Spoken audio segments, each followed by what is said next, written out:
Hi, this is Colleen Bechtel from Keller Williams Legacy One Realty, and today I'm at Nielsen Law Group with Levi Hatch, who's a business and tax attorney, here to answer some common questions that people have about capital gains taxes. Absolutely. All right, so first of all, Levi, what are capital gains taxes?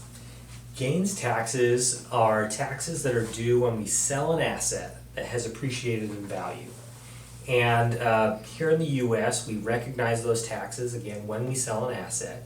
And we calculate that tax on what's called the gain, which is the new increase in value in excess of your taxable basis.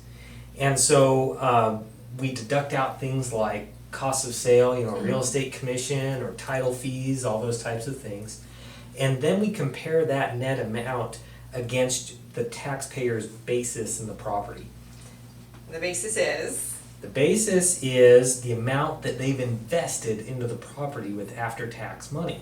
And so that comes to us either from the costs that they originally paid to acquire the property, also includes their loan fees and things like that they paid originally, as well as any improvements that they have paid to build onto the property over their period of ownership.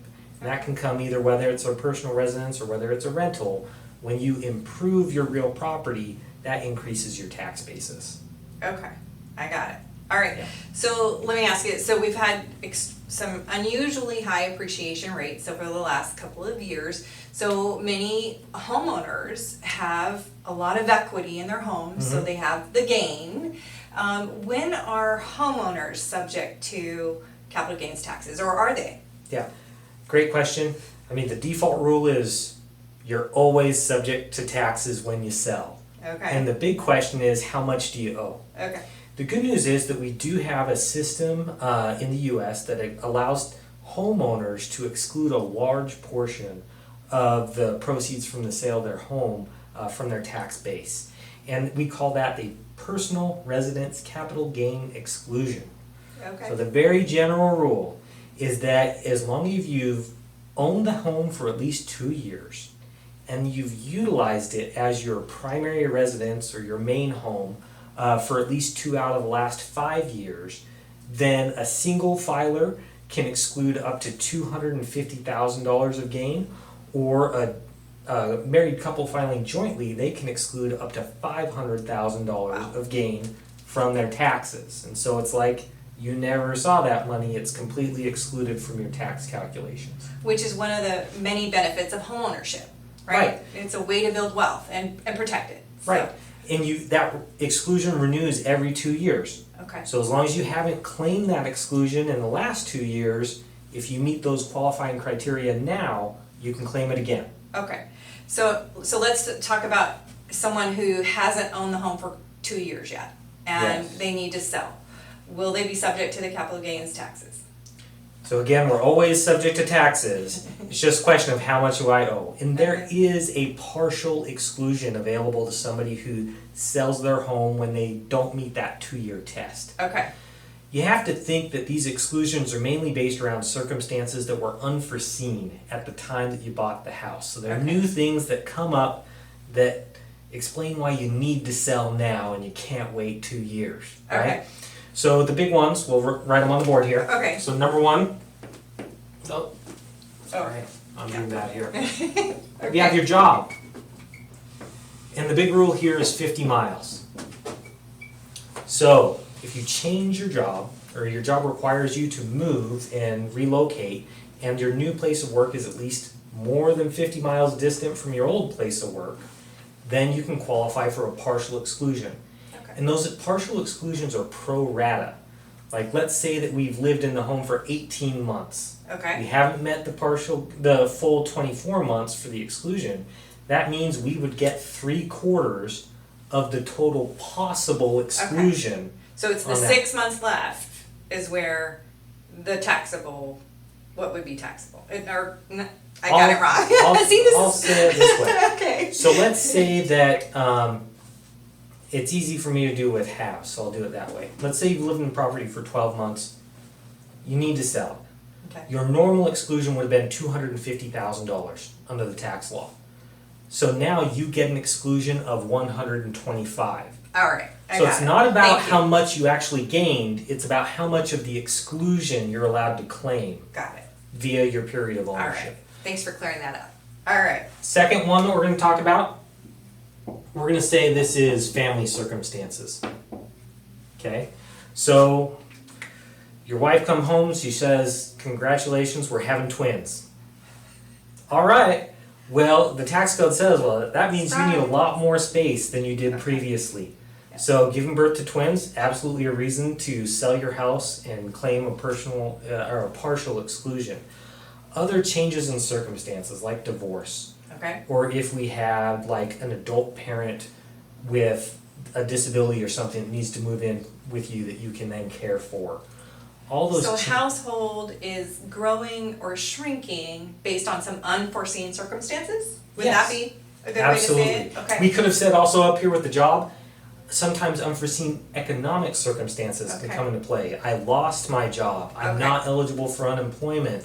I can no longer afford this home because of circumstances outside my control. Okay. Those are reasons to claim a partial exclusion. All right. Good deal. The last one that we'll cover is just really broad stuff related to health. Okay. So, any reason why you need to move because your health no longer permits you to live in that residence. Okay. I mean, if you had a big black mold infestation and it was making you sick and no amount of remediation was going to make it healthy for you to stay there, you can sell the house and claim an exclusion. Well, we'll try to sell the house. I don't know if we can sell the house or not. Okay. I mean, but you get your knee replaced, the doctor says you cannot go up and down the stairs anymore. Okay. Excellent, you can sell the house and get Alright. the exclusion. It needs to be kind of specific, it can't just be general, hey, I think it'd be great for you to move to Sedona and be good for your Right. overall well-being, that won't qualify. Well, But as long as there's a specific Yeah. diagnosed condition that we can tie to your circumstances in that I house. can no longer maintain the home. I can no longer keep up with the landscaping and with that. I Right. mean, if it's maybe. It, I don't it know. would. Okay. All those types of things Alright. would play into that. And the big thing is, you don't prove this up front, right? Right. It's happened since you purchased the property and go ahead, finish. Oh, I'm saying, when you file your taxes, you're not attaching your doctor's note, to your tax return. You're saying, I qualify for this health-based exclusion. And it's up to you just to keep those records on your file if the IRS were to ever question you about it. Okay. So, there's a little bit of leeway there. All right. Once a home is sold, a primary residence is sold, is there a time frame where someone has to reinvest that money the equity proceeds they got from the sale of that home? For tax reasons, absolutely not. Okay. You sold the house, you claim the exclusion, that is post-tax money, you do whatever you want with it. Okay. So there's no qualifying use of that money for tax purposes. Here in Arizona, we do have what's called a personal residence capital gain exclusion, which allows an individual or a married couple to protect up to $150,000 of equity in their personal residence from attachment by an involuntary creditor, like someone who has a judgment against you. Okay. And so that we have this law that says, well, if you used the homestead exemption when you sold the property and you got proceeds, you can still protect the cash for up to 18 months after the sale. And as long as you reinvest that cash into a new primary residence, Okay. then creditors can't touch it. All right. Not, So that's no use for tax reasons, but for other purposes, you might want to consider reinvesting it into a primary resident if you have an involuntary creditor. yeah. So any reason you want to enforce a homestead, it's 18 months. Other than that, there's no timeline to reinvest that. Okay. Good. No. Good. Is there anything else that we should know about primary residence and capital gains taxes that we didn't cover? Yeah, I will just mention briefly, if you have rented out a home at some time during your period of ownership, then a lot of these things get complicated. Okay. We can't use the personal residence capital gain exclusion to override what's called depreciation recapture. Oh gosh. When you've Now we're getting really depreciated- technical. Yeah, Okay. when you've depreciated that property as a rental, there are certain tax consequences that will be always attached to that. And Okay. so anytime that there's been a rental use of it, we want to get deep into the details on that to make sure that we calculate the tax due correctly. Well, that leads me to the next thing. If somebody has more questions, how do they reach you?